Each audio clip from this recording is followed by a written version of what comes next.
Peace, everyone. Right, another dream time. Okay, it's been about 3 days now.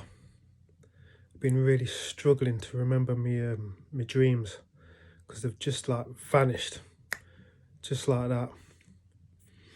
I've been quite stressed over the past few days, so it's probably due to that, I think. Because normally I can remember them, and even if it's hard to remember them, I can still keep hold of them. But over the past few days, just gone, nothing. So this morning, it was still quite hard to like grasp this one, to be quite honest. But I managed to hold it. So I tried to like talk about it earlier on today, and my storage in my phone was just winding me up. My video kept on stopping because I ain't got enough storage and all that, so I had to update my storage to put another video up. But anyway, so here it is. Right, so the first scene, I'm in a shop.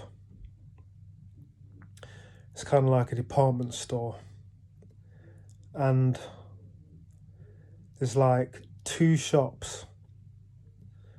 One's across the road from the other, but then again, they're both intermingled with the same shop, but they're separate. That's the dream logic of it.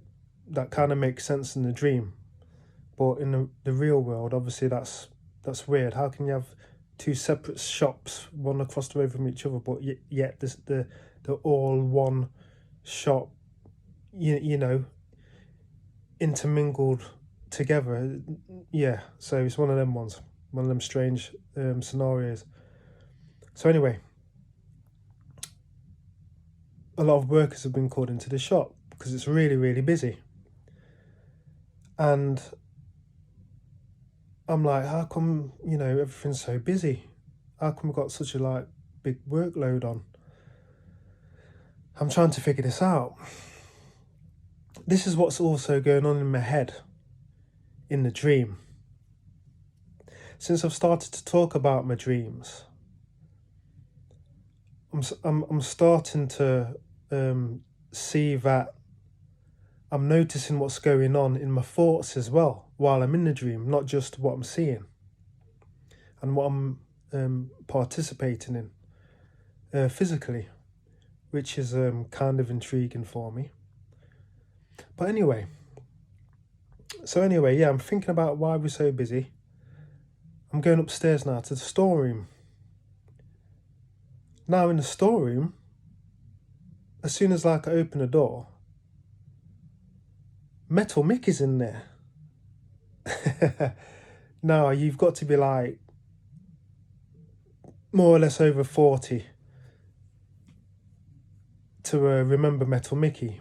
It was this like robot in this little comedy show back in like, I think it was the early 80s, late 70s, Metal Mickey. So he's laid out flat, and I'm like, that's why it's so busy. Everyone's come to see Metal Mickey.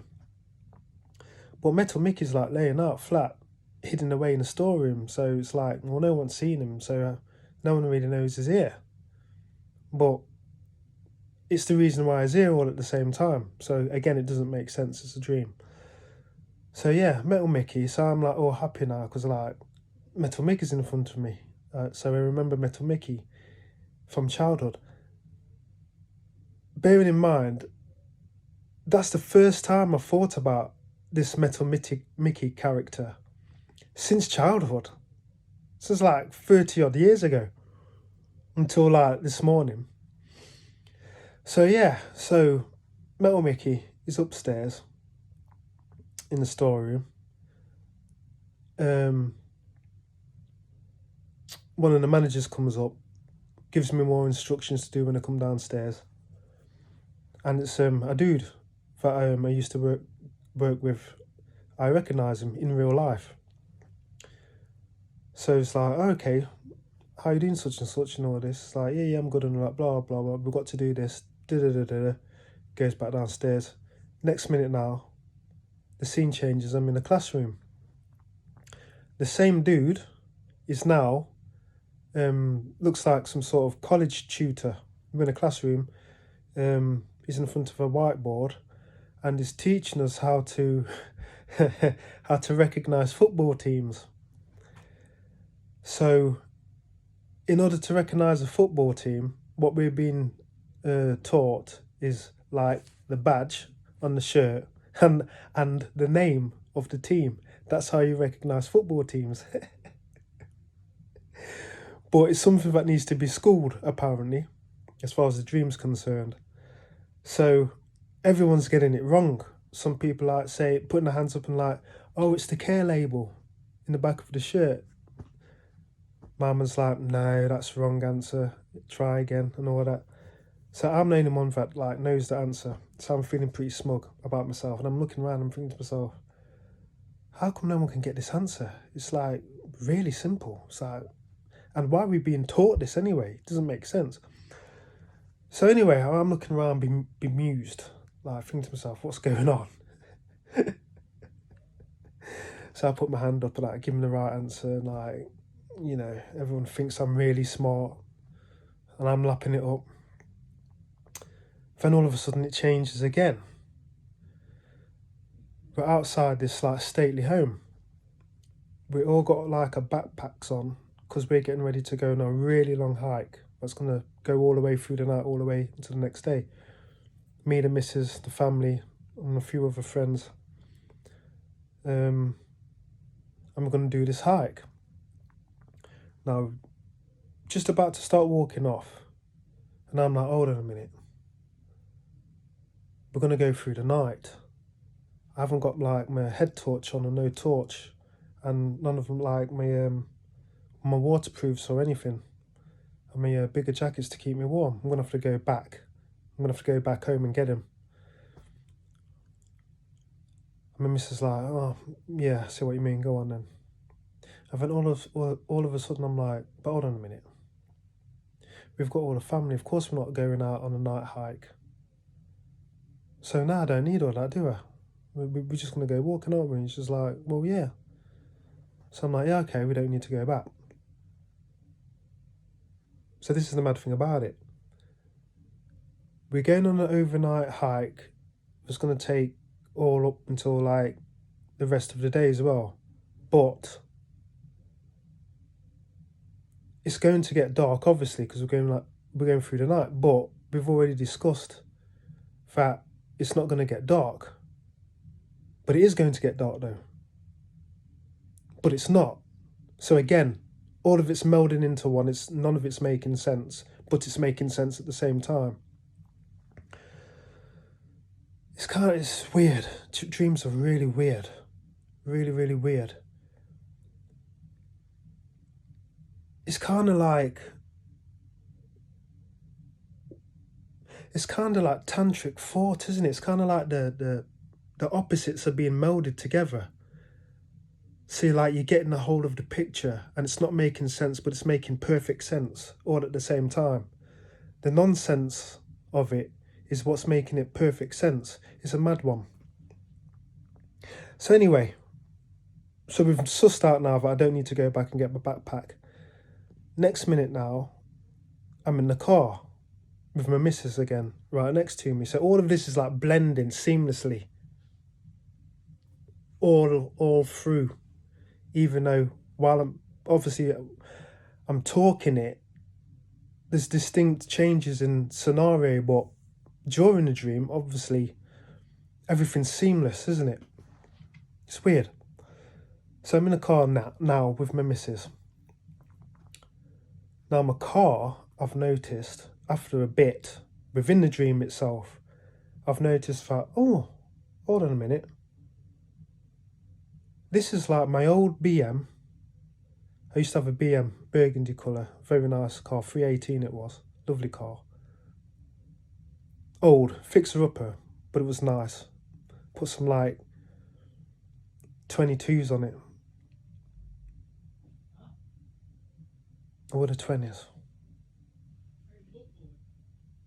Couldn't have been 22s, that would have been too big. There might have been though. They were really, I think it was 22s, you know. Anyway, burgundy. And then my other car that I had after that was a red Calibra. So it was like a mixture of the two type thing. And the colour was like a mixture of the two as well. And there was a third car in it, which I recognised when I woke up, was a 190E Benz.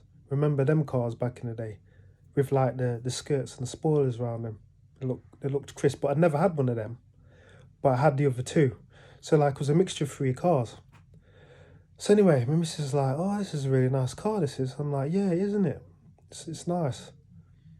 So I got out now to admire the car, but I noticed like the paintwork was chipping near the windscreen. So like I picked a little bit of it and like started to pick off, and I noticed some other bits. So I started to pick them off because it was peeling like normal paint, like you paint on the wall.